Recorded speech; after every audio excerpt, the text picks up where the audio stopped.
This week on the podcast, Carrie and I are talking about what a Walt Disney World fan needs to know before their very first trip to Disneyland. Avoid the disappointment. Stay tuned. We've got you covered.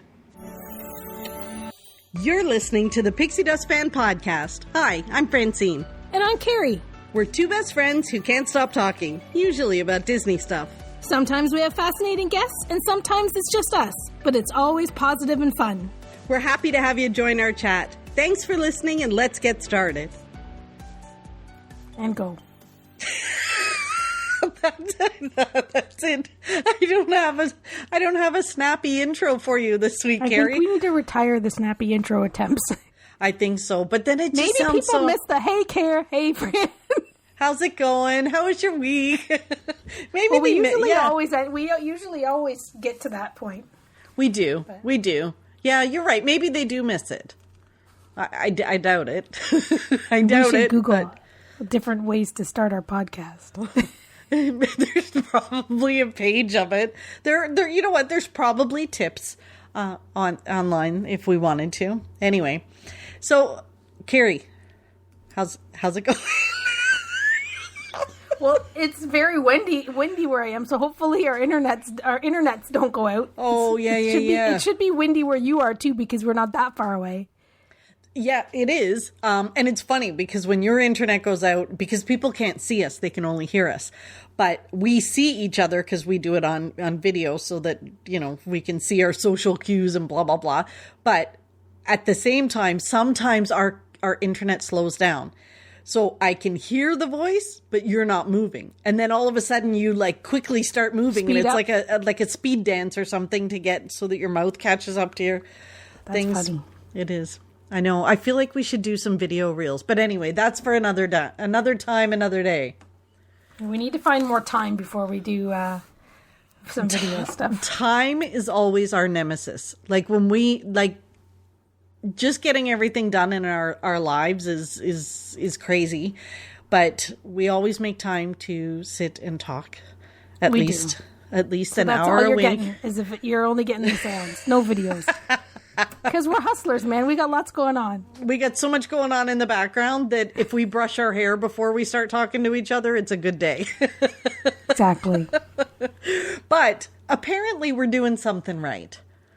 Because we do have some new reviews, Carrie. Yeah, we have a few to read, and I get to read a couple. You do. So you have a couple of reviews that you're going to share that were on on Apple. Apple Podcasts. So which really helps. So yes, thank you guys in advance. Thank you. So the person that sent it in is like their name title thingy is MWTRN. MWTRN. Okay. Yeah. And it's titled Wednesday Joy, and it's got 5 stars. Woohoo! And it says, I look forward to my Wednesday commute the most because of Francine and Carrie. I feel like I'm calling my friends to have a Disney chat on the way to work. The sheer joy that exudes from their friendship and Disney bond is so refreshing in our world today. I adore the fun they have, the Disney insight they give, and most of all, how they add fun in every situation. Oh, that's so nice. Thank you.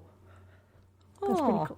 That is pretty cool. And we really appreciate that. That's funny. You know what? And feel like you're calling your friends. Our friend Anna sent me a message today and she's like, I'm just about to listen to the podcast because I want to hear what you guys think about something, blah, blah, blah. And then she's like, but it frustrates me because you two never let me get a word in edgewise. I told her just to talk to us. I'm like, just talk back. I was talking to her the other day too, and she was asking me if I saw Turning Red, and I'm like, yeah, we had to watch it right away because it was a podcast episode, and then I was like, tune in Wednesday. So maybe that's why she was listening. That's awesome. But she listens when she goes for walks, and that we have a few of our friends that will listen to us when they go for walks. But we don't walk. We keep them company. I know, but we don't walk. Maybe we should actually call these friends and ask if we can walk with them.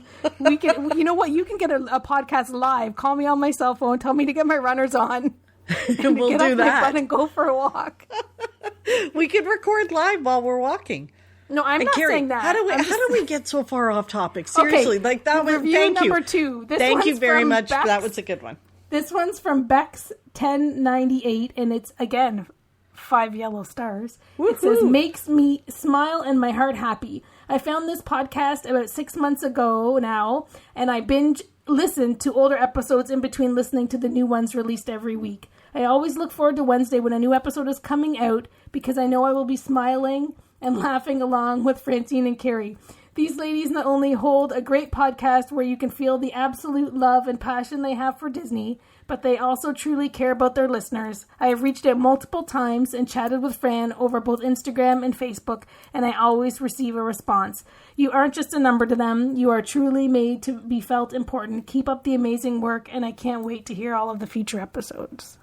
Oh, thank you, Bex. That's so nice. And yes, you are not a number to us. We love getting this feedback.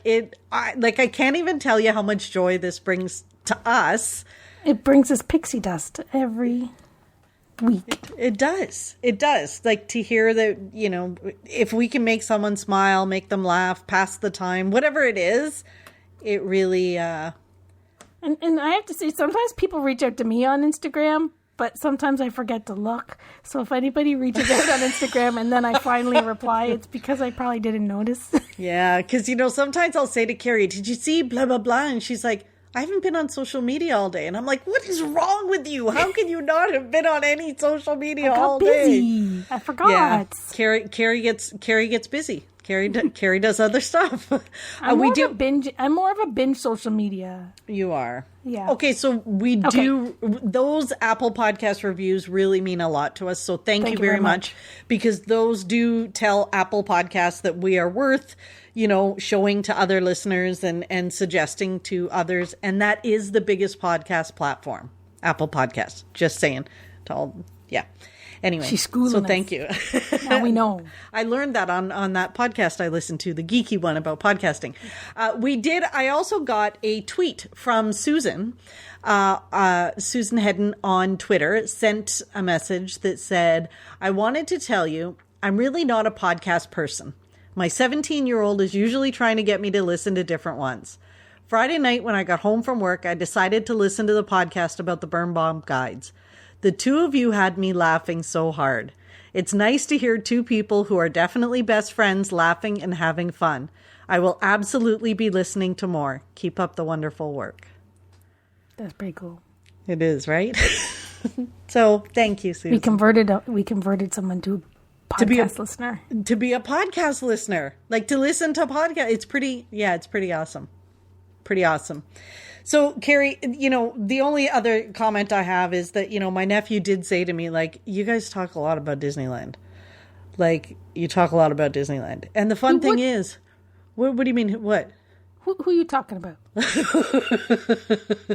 Andrew's like, there's a lot of Disneyland. Andrew, well, we might talk about other things if we had some certain guests come on. I know, right? So, but this week we are talking about Disneyland because... Sorry, Andrew. But it's a different kind of spin on Disneyland.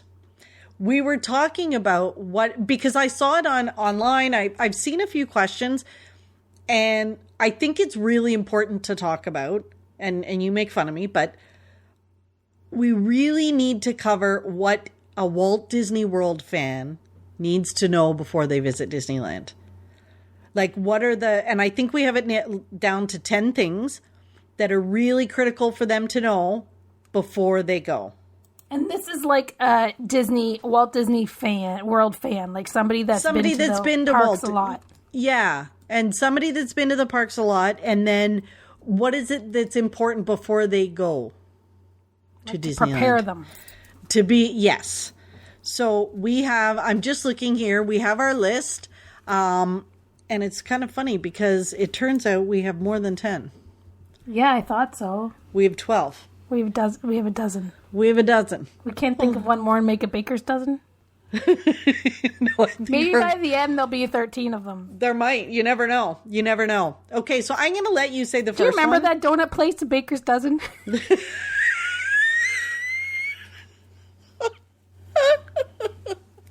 Oh, Carrie. I love donuts. Anyways, yes, let's go. Me too.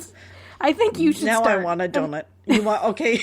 Or were you going to tell me to start? Well, no, I'm fine. I can do the first one because the first one devastated me, my very first trip to Disneyland. And that is the castle is really tiny. Like, it's really small. So when you go to Walt Disney World, you walk on a main street, that castle is everything. It's focal, it's center. It's like, it's almost like the big reveal when you come out from under the train station and ta-da! And in Disneyland, when I came through and I walked on the main street, I was kind of like, is that it? I was like, what happened to it? Did it shrink? Is it at the bottom of a hill? Does Main Street go downwards? It was very disconcerting to me and quite frankly disappointing. Yeah, I think everybody would feel that way that's been to Walt Disney World. 100%. Yeah. Because you expect the castle to be such a main piece of the kingdom and really at the top of Main Street, you don't see a lot of it. There's lots of foliage down there too, so that's in the way as well. Yeah, it really does cover it. So that is number one. The castle is tiny. Right, but you grow but you grow to love it. This is not about convincing people. Okay, I'll stop. This is if you as a Walt Disney World fan are thinking of going to Disneyland, here are the 12 things you need to know that we believe are important tidbits of information. Okay. So the next thing on our list is that it specifically Disneyland Park is that it will feel very, very familiar, but equally as different. It'll as familiar as it feels. It'll feel different. So you feel a little like, you feel like you're at home, but things are a little different. And it kind of, plays with your emotions a little bit when the first couple times you've been there. Yes. Yeah, for sure. Yeah, it's when you're walking through the park, you feel like you should know where you're going, but yet you don't. Yes. It's a very disconcerting feeling, and yet it feels really good in some spots because you feel like it's just exactly the same. Yeah, and I think that it's also like, I guess it would depend on how much you had looked into Disneyland before your trip to really get the lay of the land and understand the differences or whatever. But when I was there the very first time, like this was before I was a hardcore crazy Disney park fan, like I was just starting to get crazy. Like I did all the things that were familiar and I missed out on a lot of the Disneyland stuff. Yeah. Because I was like running around going, oh my goodness, like, the things that I did were different, like a little bit different, like Pirates and Haunted Mansion and like Small World. Like I was running around going, yeah, I'm at Disney. And I was doing all of the things that I knew that made me feel warm and fuzzy. And I missed a lot of the things that were just Disneyland things. And then I got home and my sister-in-law was like, did you see this? Did you do that? And I was like, well, no. I kind of skipped a lot of that stuff because I was at Disney. I can't wait to go on Haunted Mansion. And then I missed a lot of the things. So yeah, familiar, but different. And there's lots of even though the parks look the same, there's a lot of things that are different. Right. Attraction wise. Okay, number 3. You don't need a week to make sure you see it all. I think this one it kind of puts the size into perspective in that when like you're sending, say, a first time person to Walt Disney World and they're like, is a week long enough? I'm like, no, I've been hundreds of times. I haven't seen everything. But in a week, you can get a good feel. Disneyland, my second trip to Disneyland, we did a week to make sure we had plenty of time. And I got to tell you, by like day 4, we were like, okay, now what do you want to do? Like, happy to go on things. The part of that is that you didn't have you didn't have a perfect complement of travel companions. Maybe. But we had done everything. Yeah. Aside from eating in different places, we had experienced every attraction more than once that we wanted to do more than once. Yeah. You only need a couple of days. And that would have been, the crowds would have been a lot lighter back then compared to now.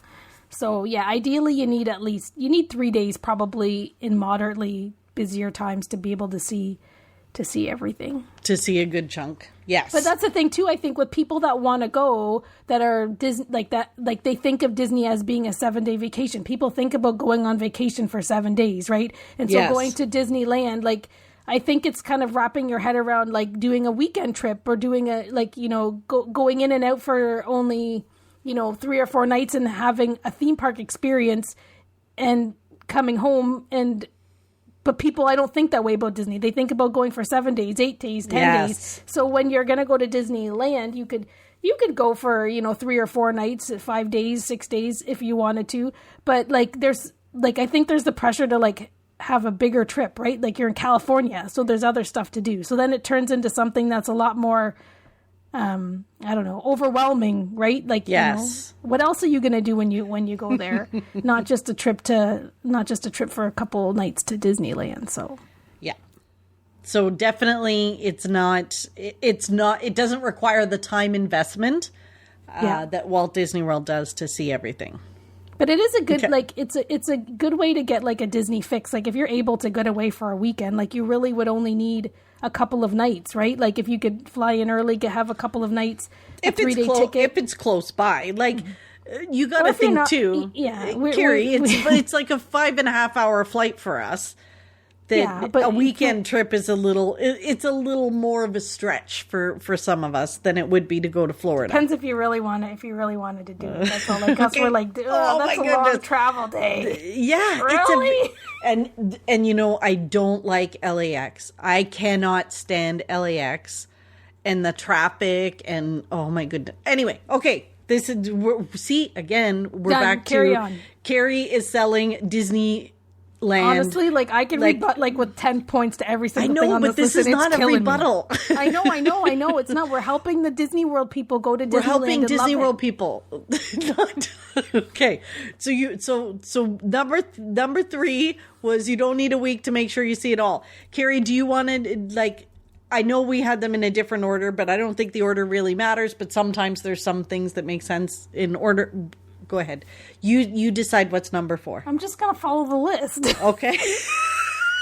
The next one on our list. I see you're erasing the numbers as we go, so we don't get lost. So I'm erasing the numbers. So Carrie and I, just sidebar, behind the scenes, here you go, people. We have like this Google Drive where I have a Google sheet with these things written down, and then I'm marking them off because we babble so much that I feel like we're going to forget which number we were on and what one we said. We probably will. I know, so that's why I'm erasing it. So that's what she's saying, helpful. That I erase the numbers. You shouldn't be spilling all of our secrets to everybody. You're taking away some of the magic, which goes right into the number 4, is that when you go to Disneyland, you don't have the Disney bubble.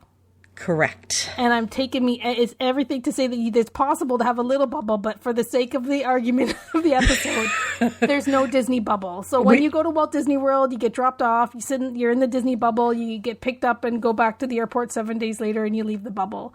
That's not really how it works at Disneyland. So, no. You might miss the bubble. Yes. And that's when I went to Disneyland when I brought my sister, that was exactly her thing. She had been to Walt Disney World a few times. And like, honestly, if I asked my sister like today, you want to go to Disneyland? She'd be like, my bags are packed already. It'd be like a Bugs Bunny cartoon where like 3 seconds later it's like, there's a hole in the wall. But that's like after the trip, and I said like, what did you like think of it? And she was like, it was okay, but she's like, I really love being at Walt Disney World and being in that bubble where you can kind of forget everything and be in that bubble. So yeah, I think that did surprise me a lot of how much you could see outside of the bubble. It didn't have it's. We joke about that at Walt Disney World. Like, Walt Disney World people joke about the bubble. Yeah. That you get in there and the outside world doesn't exist. And at Disneyland, it's not the same. Just sheer size. And, you know, that's what happened. He built the park and then everybody tried to build everything around him and it's all kind of crowded in. That there's physically really, there couldn't be a bubble if the bubble was a real bubble. physically they couldn't make that bubble. Yeah. Right? And Walt Disney World too, like the space and the fact that you really can just hop on buses or whatever, but there's also so much there. Like you can really get lost. Yes. Right? Like we're talking about a park that you could do in a day or two easily to you know, where you can go 20 times and still not have experienced everything at Walt Disney World, right? So like you can get caught up. That's part of the bubble too, right? Like you're just mesmerized by and excited by all of like the things that are around you, and there's no end to what lays in front of you there. And you know, that's part of the bubble too, I think. Not just the fact that there's like, you know, however many square mile, like hundreds of miles that could be a bubble. Yep. That's so true. All right. That was number 4. Mm-hmm. I feel like we've been talking forever. We're only on number 4. I don't, yeah. Okay. Well, let's get going. Number 5, it's your turn. Number 5. Thing Walt Disney World people need to know before visiting Disneyland: the food is different. The food options are different. Churros are everything. Not better, different. Different. Because I think it's just churros in Disneyland churros are better in Disneyland. Churros, corn dogs. And corn dogs. Like the corn dogs at Disneyland, oh my goodness. But the food experiences are they're very different. Yeah, I think we need to expand on the fact that more than just saying that the churros are the best there. Like when you plan that's a what Disneyland, I think of when I talk about the food, right? Like when the you churro plan a fries, Disneyland churros. vacation, it's not like Walt Disney World where you've got to book like a million different reservations for dining, because there's not that many dining establishments that you need a reservation for at Disneyland. But it's more, you might have a reservation here or there because you want a fireworks experience or because you want a character experience or something special, like a special dinner somewhere. But, you know, for like there's not very many places, but like somewhere special, like because it's a date night or it's an anniversary or whatever. Like I think the dining is more like that versus like trying to fill every single day to have that must have reservation. So you don't, like, you might plan 1 or 2, but you're not needing to plan all these dining things. And really the food there, like the quick service there is like Disney World quick service, I guess, has gotten better over the years. There's so many choices. It's hard to choose something there. Don't know which way's up. I guess there's fewer choices at Disneyland, but it is much better food, quick service food. So like you can go, like, I think the people that think, oh, why would I want to go? Like, I'm not going to be able to sit down and have a meal every day. Well, I guess you could if you wanted to, but like there's so many amazing quick serve options that you'd be delighted with your quick service experiences there. 100%. And I think you're right. You don't want to go and make crazy reservations for every day. Because we did that one trip and it was too much. And then we didn't get to enjoy it all because we were snacking and grazing throughout the day on all the different things. And you know, we had quite a few corn dogs. So that was number 5. Number 6, Carrie. Number 6 is that, and this just boggles your mind. Well, it doesn't boggle your mind because I think it throws back to the old days at Walt Disney World. Is that often at Disneyland, the characters are just kind of roaming around.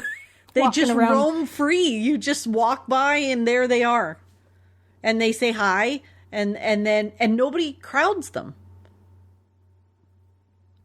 No.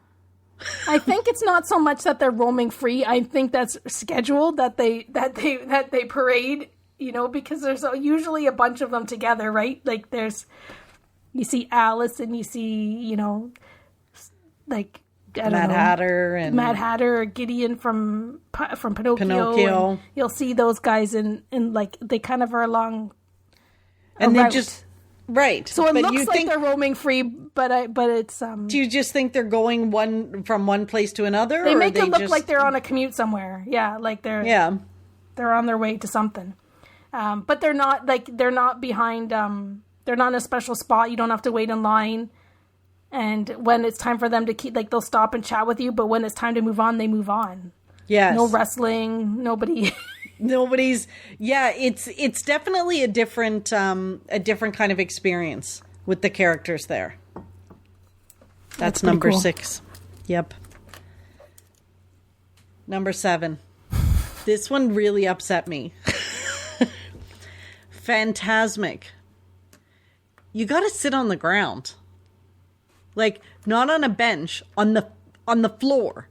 The ground to watch Fantasmic. Mm-hmm. So, if you're older than 14, getting down onto the pavement and then getting back up is not exactly easy peasy lemon squeezy for everybody. Right.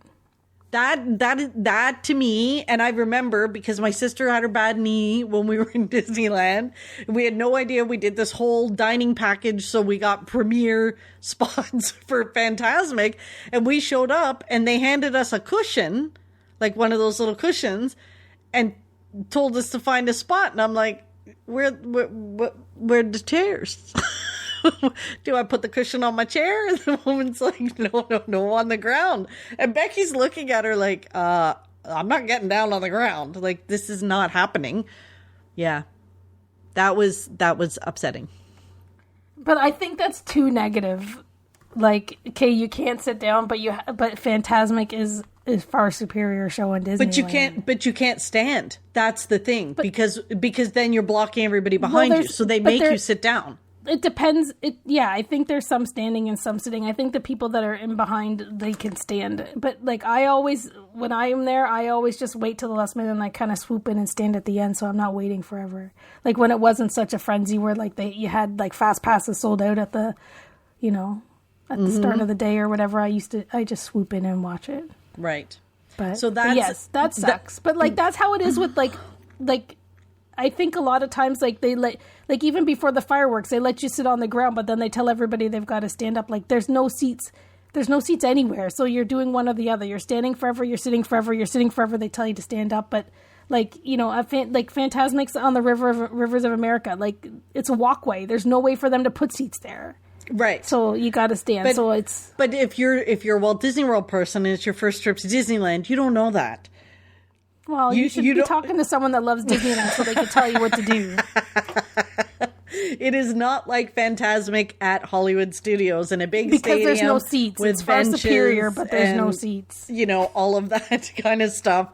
It's definitely, sitting on the ground. Beware. I think for the, people are shocked about that for sure. And even with World of Color, right? Like you can sit down, like if you're on like a certain area where like the stairs are and they've closed it off, they'll let you sit there before the show or sit there until the show and then you have to stand up. But yeah, World of Color, the same thing. It's opposite. You have to stand. So, right. Everybody goes early and gets their little fast pass, and then you get early so that you can get a good spot in the fast pass area, and then you just stand and stand and then you have to stand and stand and stand and stand and stand. So yeah, it's definitely so that's but that I could equate to going to stand in front of the fireworks at Magic Kingdom or Epcot or anything like that. It was the Fantasmic no seat, no bench, no nothing. That was like what? Okay, all right, Carrie, that was number 7. Okay, number 8. Next one, number 8 is that you can walk to and from the parks from your hotel, and you can walk between the parks in about 45 seconds. Correct. And when we say walk, like that's on-site hotels and off-site hotels. Like you can literally stay somewhere where you don't have to cross the street. Candy Cane Inn, shout out to them. And then, or just to cross the road, you cross a light and you're right at the bus entrance to get into the Esplanade at Disneyland. So like easily, like I think even if you stay at Paradise Pier, like if you moseyed, it would probably be a 15-minute walk, but I think you could probably do it in like 13. If you had longer legs than us, you could do it in 10. Grand Californian is like... Grand California, you can spit into the park from your balcony in Grand Californian. But yeah, like even if you you think I don't know how long it takes to walk from the Contemporary to the Magic Kingdom. About gates. 10 minutes. It's 10 minutes. So that's the thing. So, there's probably they're probably mostly all more than 10 minutes, but yeah, like they're 15 to 20 minutes and it's really not that far at all. So right, but I think the big thing here is if you think about Pop Century or Port Orleans or things like the Walt Disney World resorts. It's an extreme premium resort if you can walk to a park. Mm-hmm. Most of the Walt Disney World resorts, you cannot walk to a park. You physically can't. There are highways between them. There's no walkways, right? So, yes, swamps, the Contemporary rivers, and the Grand Floridian Polynesian, lakes. Now you can walk. But, the majority of the Walt Disney World resorts, you cannot walk to a park. Yeah. Cool. And that's probably why, the pricing is a little bit more on site too, because it's comparable. Yes. So do you want to why don't you do that one staying on site? Yeah. So I guess that's so one look, thing. now you're going to do it out of order, I'm going to take it out of order. So I guess that'll be our new number 9. Are you going to label it as 9? Yes, I am. So with I think at Walt Disney World, everybody, not everybody can stay on site, but lots of people stay on site. That's just what you do. You plan your vacation, you're going to stay on site, you're going to get dropped off, and you're going to get picked up a week later. And so when you think about planning Disneyland, you are making assumptions that you're going to stay on site too. For people that really don't understand it at all, right? Mm-hmm. And, staying on site isn't as easy. And by easy, I mean financially easy because you can walk, from 6 minutes to 13 minutes to get to the on-site hotels. It's just like walking to the Contemporary. So they're Contemporary and Grand Floridian type prices to stay on-site. And that's pretty much your only option. So, so then you have to kind of wrap your head around that and understand what this on-site, off-site stuff is. Because when we think off-site as Walt Disney World fans, we think that we're going to be, over by Disney Springs or wherever we are, right? Away. We're farther away or whatever. Off-site means something different, where off-site at Disneyland can mean a 10 or 15 minute bus ride down the road for sure. But there's probably, I don't know, 20 options where you're within that, probably more, 30 options where you're in a 15 to 20 minute walk, which would be, again, just a little bit more. Yes. Walking from the Polynesian to the front to Magic Kingdom probably or something, right? A little bit farther. So that's, you got to wrap your head around that. You can't say, well, we can't stay on site. We got to cancel that trip. We're never going to the motherland. We're never making that pilgrimage because we can't stay on site. It's kind of like that when you think of the off-site at Disneyland, it's almost like imagining International Drive was right next to the Magic Kingdom. Yeah. All those hotels on International Drive being parked right next to the Magic Kingdom. That's kind of what it's like at Disneyland. Yeah. And you're right. They are Contemporary and Grand Floridian pricing. But there's also not, if you're willing to pay the price, there's still not a lot of availability. Because there's only three of them. 3 of them, yeah. There's only 3 of them. And there are not a ton of rooms. So even if you're willing to pay the price, getting the room is a whole other story. So, I mean, sometimes you can get in at Paradise Pier, but, Anyway, okay. So that's the Pop Century of Disneyland to Francine. All-Star Sports. It's All-Star Sports. It's not even Pop Century. That's offending. That's offensive to Pop Century in your eyes. Oh, boy. I did like it. It was just, it's just not for me. It's just not my, I need to walk. Go stay. She had no beef with the resort. It was the fact that we had to walk a few minutes longer. Yeah. Yeah. It was quite a walk. And you had to cross the road. And anyway. Okay. So here we go. That was number 9. Number 10. This one I liked because we actually spent a lot of time in here. You can actually go inside the castle.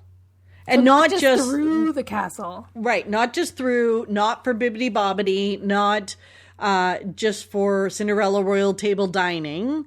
It's a whole different experience to go inside Aurora's castle. So this is Sleeping Beauty Castle, and it tells the whole story inside. But I almost felt like we were going up inside the like it really is a full inside the castle. Yeah, it feels like that. You're walking through all the rooms in the castle. Mm-hmm. So it's a corridor of goons. It's a whole experience inside the castle that you don't get at Walt Disney World. You have to be, Neil Patrick Harris to stay in Cinderella Castle Suite if you want to see anything more than the coveted dining area for Cinderella Royal Table. Right. And I think at Disneyland, like, a lot of people might go and not even know that you can do that.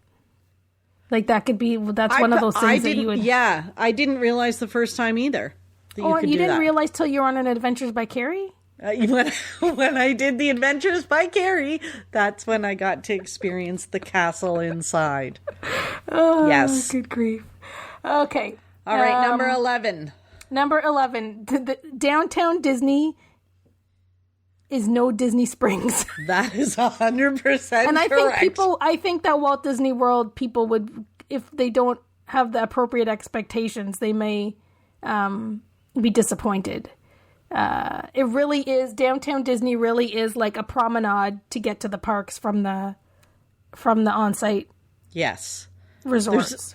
It's a promenade with some a couple of shopping, stores, restaurants, a couple of restaurants, churro stand, Splitsville. Splitsville. Is there Splitsville there? I don't even remember that. It's definitely not the same scale of shopping and food and experience. Disney Springs could be a few-day experience. You could go eat in 4 different restaurants, do tasting menus, shopping, bowling, go to the movies. There's so much you could do. And there's so much you can do at Disney Springs. And downtown Disney, they have the Disney store. They have a few restaurants, but it's just in terms of scale and experiences, it just doesn't have it. It's meant to complement the resorts, right? To offer other dining and a few other shops. And it's a nice promenade to keep you on site to go between the resorts. But I think another thing where people might assume that's a day they could spend there, where like at Disney Springs, you can allot a day or a day and a half or 2 days to go to Disney Springs. You don't allot any time on your schedule, like you go get a coffee or you go shopping to the World of Disney store, but it really is a promenade that you might pop into something to look at something if it interests you, but it's not shopping. Yeah, it's not a destination. So it's a walk. You're there for the parks, not the Yes. Downtown Disney District. Okay, that was number 11. I'm going to give you number 12 because this is your favorite. Because you always talk about this. Jeez. I'm behaving. So what is it? Number 12. Okay, yes, of course. This is my favorite. So Disneyland is not as hectic. It's more chill. It's got like a totally different vibe. So... I picture surfer dudes and man. No. But I guess it depends on it really, I guess, would depend on the Walt Disney World fan, how they tackle the park, right? It's just different. And I think it's hard not to notice, when you go there, that the people that are hanging out there, the way they're hanging out and what they do in the parks and the families that are there, they look different than Walt Disney World. And it's because they're not necessarily all tourists. They're there just hanging out and chilling out. And, they wait in lines and it doesn't even faze them. They don't bat an eye at that. Pirates in Haunted Mansion will have the longest lines, which is usually back in the old days, the total opposite of Walt Disney World, but it's their favorite ride. And you go into the park and you just wait for your favorite rides and you just chill out. Kids are chilling out. They're sitting there sketching in a sketchbook or playing whatever because they know you just go to the parks and you just wait in line because it's just kind of chill.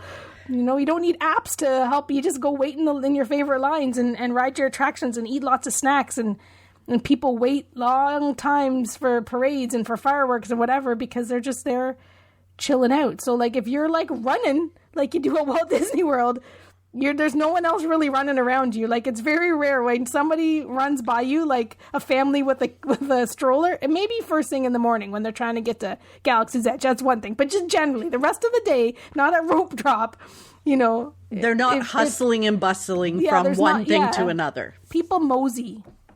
That's exactly it. So at Walt Disney World, 90% of the people at Walt Disney World are on a walking mission. they're on a mission. They've got a purpose. I'm going to here, there, and everywhere. I got to get this in, and I got to run back for my dining reservation. And they just have such crazy itineraries, which, by the way, we've discussed before, and we should do another episode on why Carrie and I don't believe in doing such hectic itineraries.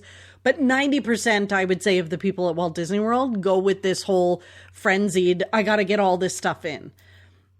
At Disneyland, you're right. And it's probably because there isn't quite as much. Yeah. Meaning, if you're there for 3 or 4 days, you've got plenty of time to mosey. Mm-hmm. Whereas at Walt Disney World, they're trying to cram that all into 7 days. And A, you can't, and B, it's just crazy. But at Disneyland, you're right. They do. They mosey through things. Mm-hmm. 90% of the people at Disneyland seem to mosey. You get the 10% of the crazies with the matching t-shirts and the, I got to run back and forth or whatever. But there's just not as many. But you know what you do? And maybe this is the same at Disney World, but I bet you it's probably more prominent because people are more chill and just mosey. And it's like, you got to, like, you might, at Walt Disney World, you might have to, like, make sure you don't get run over by a family and some strollers. But at Disneyland, you got to make sure, like, you don't get into, like, an Instagrammer shot. Yes. Everybody there is like Instagrammer. Is packing like a roller bag because they've got 17 outfits to do Instagram shoots all day long. There's a lot more bounding there, Disney bounding. And do you think? I think, like, per capita, there are a lot more YouTubers, Instagrammers, influencers, bounders, whatever at Disneyland. I think a lot of that might at Walt Disney World. I think so for sure, because Walt Disney World is definitely more touristy. Like, there's going to be lots more tourists there to, like, hide the locals that go and do that regularly. But yeah, there's a lot more space for them to spread out at Walt Disney World. 100%. They kind of blend in, and I think a lot of the locals at Walt Disney World are more personal shoppers, grocery delivery, like they've all got sort of little businesses that are different than in Disneyland. They're more YouTubers, informational people, bloggers, vloggers, stuff. They just seem to, they seem to do it that way. That was number 12. Carrie, we did it. Yay! We did it. Yay! I don't know how long we've been talking for, though, because I forgot to check the time when we started. So 43 minutes, probably. Oh, my goodness. Not bad. Not bad. So I think we prepared people, don't you? I hope so. If you're a Walt Disney World fan and you're going to Disneyland, just give me a call. Carrie, don't reach out to me on Instagram, though. They're supposed to say that they got everything they needed to know from this episode. Don't call me, because you should just listen to this episode again. No, I think we covered it. I think those were the important things. But I would love to hear from any of our listeners who did Walt Disney World, multiple times and then went to Disneyland.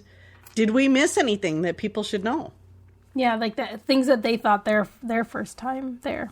Yes. Because you do so, like, the odd time, like, or maybe it happens more often that the first time they go, for some people, like, they're a little disappointed, right? Because they expect whether the same, like, I don't know what they expect. So, I'm just proud of you for recognizing that. That's what this episode should help them with.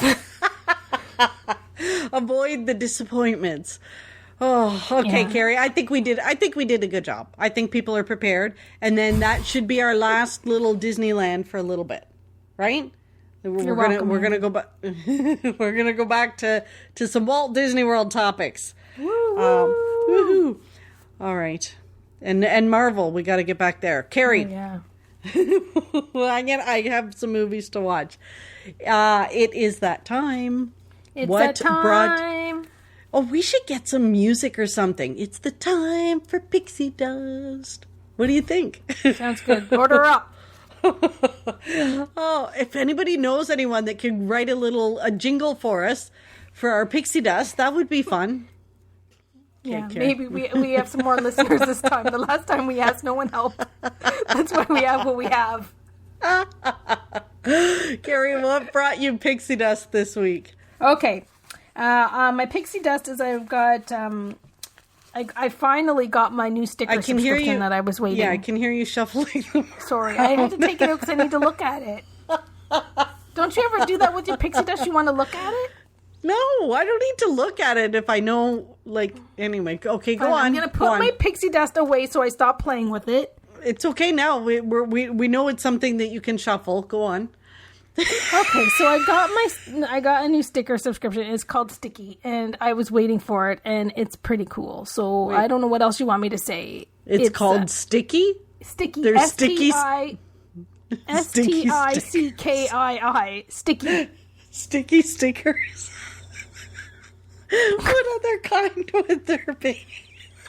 Yeah. If the stickers weren't sticky. I'll just let you finish. The stickers weren't sticky. I'm gonna send the subscription to you. Oh my god, sorry. Go on. I don't think it's that funny. I think it's. I don't know why it's so funny, but it's sticky stickers. It's a Stickii subscription. A sticker subscription called Stickii. Oh, and the best thing, so I have another Stickii Stickii subscription called Pipsticks. And to be honest, if I'm going to do a review, I do like Pipsticks a little bit. I do like Pipsticks more, but Pipsticks cost a lot more. Say that three times fast. Oh my gosh, I'm dying. Keep going. Hopefully Stickii doesn't hear this because they're gonna think this is against them. They're gonna they can't take our brand seriously. I think it's a great name for a sticker company.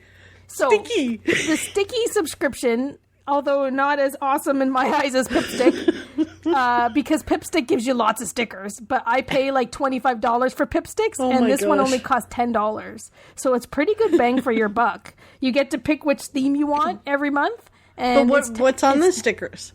So there's all different kinds, but they have, I think the themes are, I can't remember what, they have cute, and they have vintage, and they have like 3 categories, so you can always switch up your categories. So they send you an email so you can kind of get a sneak peek of what the stickers are. So, 1 month I think last time I got vintage, but then when I saw the ones for the next month, I picked a different kind because I could look to see what, which ones, and I can switch it about easily. But it's only $10 US. So that's awesome. And they only charge $1 or $2 for shipping, if that, or whatever. But I was waiting forever because sometimes I know they just send them post, but these sticker subscriptions can take 6 weeks. So it's a lot of opening up that mailbox and being disappointed day after day after day after day. Carrie, so I gotta ask. I'm like, yay, stickers! If anybody's walking by with their dogs, they probably think you're a nut job. Mailbox, and I get my sticker, either the Pipsticks envelopes in there or the sticky ones in there. Oh my gosh! Yeah, they're probably weirdo. Carrie, I gotta ask, at how many sticker subscriptions do you have? No, there's 2. The Pipsticks, there's Stickies. Just this one, and then there was a third. No, there was a third one that you had before because I put the link in the show notes. I think we're talking the same thing, Pipsticks. I only do 2. I've been doing Pipsticks for a long time. I've got a binder of stickers, so I was almost thinking maybe I need to give the Pipsticks a little break. Because I need to start using my stickers or find a way to figure out what I'm doing with them. If I'm going to collect them, then I need to pick which ones I want to collect and then maybe start trading. Because I found, I might have mentioned this before. There's sticker traders? There's Facebook groups where people trade stickers. I joined some of them, but it's a little over. I think I got too much on the go to be trading stickers. This is why Carrie doesn't reply to your Instagram messages, people, because she's trading stickers. It seems, it's you got to talk to people and figure it out, and so I haven't traded any stickers. So I might leave those groups, but then I think maybe I should put a pause on the sticker subscription of the other one because they send you lots of stickers. You get lots every single month, and then I have a full binder of stickers, so I'm gonna start giving stickers as gifts. Gotta find all my crafty sticker loving friends and then be like, happy birthday! There you go. That's a good idea. So now that you've I seriously thought that was gonna be an easy get out of Pixie Dust free for the week. Like I thought I was going to say Stickii subscription and be done. $10, woohoo! I'm so excited. I like it. And then, sorry. What's your pixie dust? My pixie dust this week was that my sister came in to visit my other sister, and when she did, she came in with a basket full of cookies. So my brother-in-law is a really, really good baker, and he makes homemade stuff all the time. And when he makes homemade chocolate chip cookies, they are like to die for. And I usually get them at Christmas. That's usually part of my Christmas gift is he bakes like a tin of them. I get a tin, Andrew gets a tin, like we each get like a tin of cookies. But this time for no reason at all, he sent in tins That's of cookies. exciting. It is. The only thing is that I eat them so quick. It's one of those things. They're so good and they're so fresh that you make a cup of tea and then you think, well, it's a giant mug of tea, so I think I'm going to need 3 cookies to go with the tea, right? Because it's a big mug of tea. But then you know how much tea I drink. So yeah, I went through my tin pretty quick. Your cookies are going to be gone in like a blink. They're gone already. They were gone in in like 2 days. 3 by 3. Hurrah, hurrah. They were gone in 2 days. But they were so delicious. So that was very nice of him to send me some pixie dust cookies. That's awesome. Yeah. Carrie, I think this was a fun episode. I do. I'm going to go look at my Stickii subscription. But I think, yeah. Thank you to everyone who's listening. Remember, keep sending us the feedback. And if you have some ideas for a cute jingle for our pixie dust, yeah. I'd love to hear it. Absolutely. And I promise next week is Walt Disney World focused, no Disneyland. Right, Carrie? Yeah. I don't remember the last time we talked about Disneyland. It was like a few weeks ago. Yeah. Yeah. Yeah. All right. Oh, we'll yeah, see. yeah. We'll see. All right. We'll see you next week. Bye-bye. Thanks for listening to the Pixie Dust Fan Podcast. We hope you enjoyed the episode. Make sure you're following us on your favorite podcast player so you'll get a new episode every week. And find us on social media too. We'd love to hear from you. Till next time, remember, you are never too old to be young. Chase your dreams and design your own happily ever after.